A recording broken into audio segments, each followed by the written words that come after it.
नमस्कार, उत्तराखंड बुलेटिन में आप सभी का स्वागत है। मैं हूं आपके साथ सपना। शुरुआत करते हैं बुलेटिन की। उत्तराखंड में भूकंप और भूस्खलन को लेकर IIT रुड़की ने पहली बार जिलावार अध्ययन जारी किया है। इस रिपोर्ट के मुताबिक रुद्रप्रयाग को सबसे संवेदनशील जिला बताया गया है। वहीं पिथौरागढ़, चमोली और उत्तरकाशी में भी भूस्खलन की आशंका बेहद अधिक है। हिमालयी भूगोल और भारी बारिश की वजह से इन इलाकों में पहले भी कई बार आपदा का खतरा बढ़ चुका है। इसी बीच सरकार ने सभी एजेंसियों को अलर्ट मोड पर रहने के निर्देश दिए हैं। मुख्यमंत्री पुष्कर सिंह धामी ने कहा कि आपदा की स्थिति में प्रभावितों को हर संभव मदद दी जाएगी।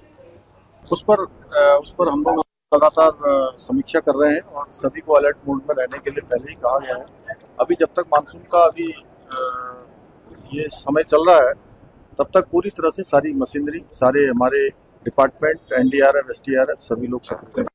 उत्तराखंड में नकली दवाओं के कारोबार पर अब सरकार ने शिकंजा कस दिया है।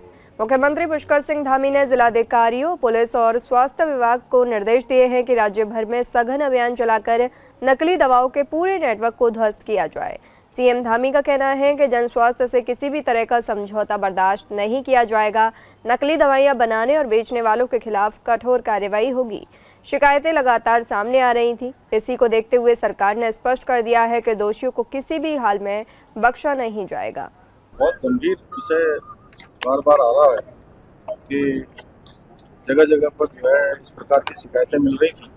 उसके लिए हमने सख्त कार्रवाई के आदेश दिए हैं और जो भी इसमें दोषी पाया जाएगा, पकड़ा जाएगा, उनके खिलाफ हम कठोर कार्रवाई करेंगे, क्योंकि ये बहुत गंभीर विषय है। लोगों को जो है नकली दवाइयाँ किसी भी कीमत पर नहीं मिलनी चाहिए और जो भी इसमें ऐसे अपराध में पाया जाएगा और जो लोग इसके सप्लाई करने वाले होंगे उनके खिलाफ भी हम अंतिम चरण तक इस पर कार्रवाई करेंगे। हल्द्वानी में भाजपा के 7 बार के विधायक, पूर्व कैबिनेट मंत्री और पूर्व प्रदेश अध्यक्ष BJP वंशीधर भगत का हल्द्वानी कोतवाली के आगे सड़क पर धरने पर बैठना चर्चा का विषय बन गया है। जहां विपक्ष ने इसे सीधे पटरी से उतरी कानून व्यवस्था से जोड़ा है, तो वहीं BJP विधायक इसे एक जनप्रतिनिधि का अधिकार बता रहे हैं। BJP के धर्मपुर विधायक विनोद चमोली का कहना है कि कई बार ऐसा मौका आता है कि आपको तत्काल निर्णय लेना पड़ता है और वही वंशीधर भगत ने किया। दूसरी तरफ BJP के ही राजपुर रोड विधायक खजान दास का कहना है कि जो भी हुआ ठीक नहीं है। विधायक के धरने पर बैठने से पहले ही कार्यवाही हो जानी चाहिए थी। हमारे पूर्व कैबिनेट मंत्री भी रहे और भारतीय जनता पार्टी के अध्यक्ष भी रहे प्रदेश के और सीनियर विधायक हैं। जिस तरह से जो घटनाक्रम हुआ है वहाँ पर वो ठीक नहीं हुआ। धरने से पहले ही कार्रवाई हो जानी चाहिए थी और इसका संज्ञान लिया है माननीय मुख्यमंत्री जी ने और तत्काल प्रभाव से जवाब तलब भी किए हैं। मैं तो इतना ही कहना चाहूँगा कि कम से कम हमारे जो पुलिस के नुमाइंदे हैं, जो बड़े ऑफिसर हैं, उनको संज्ञान लेना चाहिए था और तत्काल प्रभाव से कार्रवाई हो जानी चाहिए थी, ताकि माननीय विधायक सत्ता के विधायक हैं और चाहे विपक्ष का हो, कोई भी विधायक एक समान सबका होता है। किसी को धरने पर न बैठना पड़े, उनको पहले ही कार्रवाई होनी चाहिए।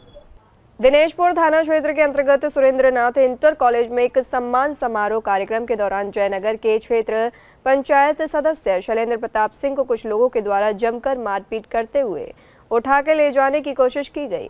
स्कूल प्रबंधन के द्वारा तुरंत थाने को सूचना दी गई। सूचना पाकर पुलिस मौके पर पहुंची और पहुंचकर क्षेत्र पंचायत सदस्य शैलेंद्र प्रताप सिंह को अपने साथ थाने लेकर आई। पूरी घटना जब ब्लॉक प्रमुख प्रतिनिधि प्रीत गोवर को पता चली तो तुरंत वह अन्य क्षेत्र पंचायत सदस्यों के साथ दिनेशपुर थाने पहुंचे और शैलेंद्र प्रताप सिंह से पूरी जानकारी ली। इस दौरान शैलेंद्र प्रताप सिंह के द्वारा गगन सिंह रंधावा और रेशम सिंह रंधावा के अलावा अज्ञात 5 लोगों के खिलाफ थाने में तहरीर दी गई है। पुलिस पूरे मामले की जांच कर रही है। गदरपुर विधायक अरविंद पांडे द्वारा बंगाली समाज को लेकर दिए गए विवादित बयान के विरोध में रविवार को रुद्रपुर में बंगाली समाज ने उनका पुतला दहन किया। समाज सेवी सुब्रत विश्वास ने कहा कि विधायक को सार्वजनिक रूप से माफी मांगनी होगी, अन्यथा व्यापक आंदोलन किया जाएगा। विधायक की टिप्पणी से बंगाली कल्याण समिति का अपमान हुआ है। पूर्व पार्षद विकास मल्लिक ने कहा कि समिति 3 दशकों से समाज की सेवा कर रही है। युवाओं ने भी आंदोलन की चेतावनी दी है। बंगाली समाज ने यह भी आरोप लगाया कि 2017 में बांग्ला भाषा लागू करने का वादा अधूरा छोड़ दिया गया। परिमल राय ने कहा कि यह समिति समाज का गौरव है और माफी जरूरी है।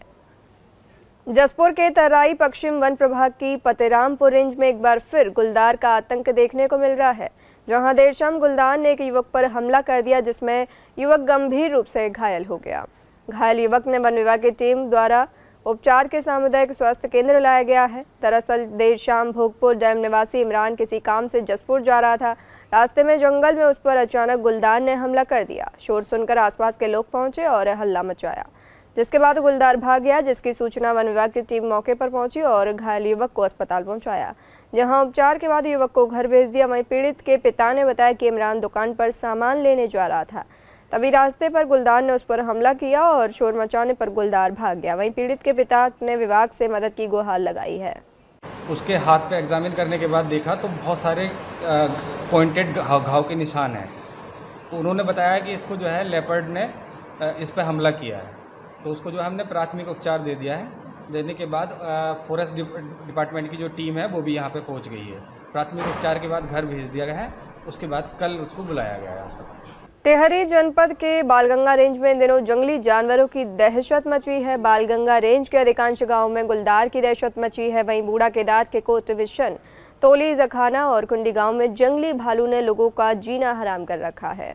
यहां पर जंगली भालू द्वारा कई पालतू पशुओं को मार गिराया गया है। वहीं बासरपट्टी में गुलदार और सुअरों ने लोगों का जीना मुश्किल कर दिया है। वन विभाग बालगंगा रेंज द्वारा लगातार रात्रि गश्त की जा रही है। वन दरोगा प्रदीप डोवाल ने लोगों से देर शाम के बाद अकेले बाहर न निकलने की अपील की है और अपने आसपास की झाड़ियों को काटने का अनुरोध किया है। सितारगंज में उस समय हड़कंप मच गया जब एक मगरमच्छ ने महिला पर अचानक से हमला कर दिया। जानकारी के अनुसार महिला सुबह अपने घर के नल पर कुल्ला कर रही थी, तभी पास के नाले से मगरमच्छ निकल आया और हमला बोल दिया। परिजनों ने तुरंत महिला को घायल अवस्था में सामाजिक स्वास्थ्य केंद्र सितारगंज में भर्ती कराया। घटना के बाद तुरंत क्षेत्र में बहकावी माहौल है। वन विभाग और स्थानीय प्रशासन से सुरक्षा उपाय बढ़ाने की मांग की जा रही है, ताकि ऐसी घटनाओं से लोगों की जान को खतरा ना हो। विकास नगर के हरबटपुर क्षेत्र में देर रात एक भीषण सड़क हादसा हो गया। हादसे में आमने सामने से तेज रफ्तार में आ रही दो मोटरसाइकिल आपस में टकरा गए। हादसा इतना जबरदस्त था कि दोनों मोटरसाइकिलों के परखच्चे उड़ गए। घटना में दोनों बाइक सवार 5 युवक गंभीर घायल हो गए। जानकारी के मुताबिक दोनों बाइक पर 3 युवक सवार थे।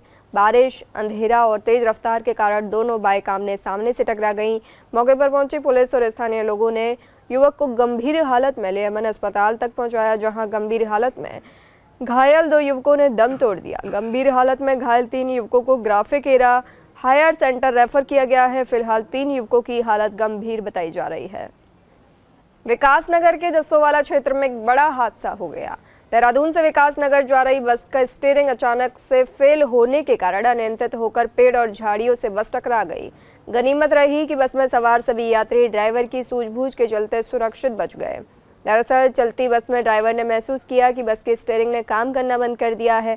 बेकाबू बस में सवार सभी यात्रियों के डर के मारे सांस फूल गई, लेकिन ड्राइवर ने सूझबूझ दिखाते हुए चलती बस में गियर और ब्रेक के जरिए बस को काबू करने की कोशिश की और बस को सड़क से नीचे उतारा। सड़क से नीचे उतारते ही बस पेड़ और झाड़ियों से टकरा गई। खबर मिलते ही मौके पर पहुंची पुलिस और स्थानीय लोगों ने बस में सवार सभी यात्रियों को सुरक्षित बाहर निकाल लिया। हादसे से सुरक्षित बचने के बाद सभी यात्रियों ने राहत की सांस ली। हादसे में कुछ यात्रियों को मामूली चोटें आई हैं, जिन्हें प्राथमिक उपचार के लिए भेजा गया है। फिलहाल इस बुलेटिन में इतना ही। नमस्कार।